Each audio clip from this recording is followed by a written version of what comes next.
Mizoram Chief Minister Zoramthanga said that the government will make massive efforts to make Mizoram a role model and an epitome of development in all sectors.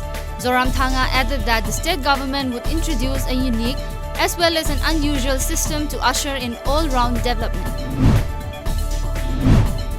Naga Hoho has urged all the Naga political groups, particularly the NSCN-IM and the 7 NNPGs, to come together to ensure peaceful transition and a vibrant Naga society with progress, peace and development in the Naga homeland.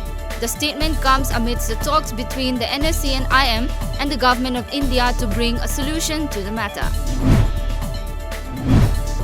Supreme Court benches led by Chief Justice of India Ranjan Gogoi will deliver 4 important judgments that can change the socio-religious demography of the country in a span of 10 working days.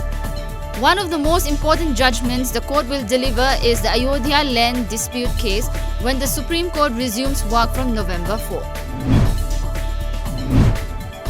Prime Minister Narendra Modi is all set to visit Thailand today, where he will attend the ASEAN, India, East Asia and Regional Comprehensive Economic Partnership Summits to strengthen regional cooperation in key areas such as trade, maritime security and connectivity. The meeting will talk of the progress made in the relationship between India and the Asian member countries.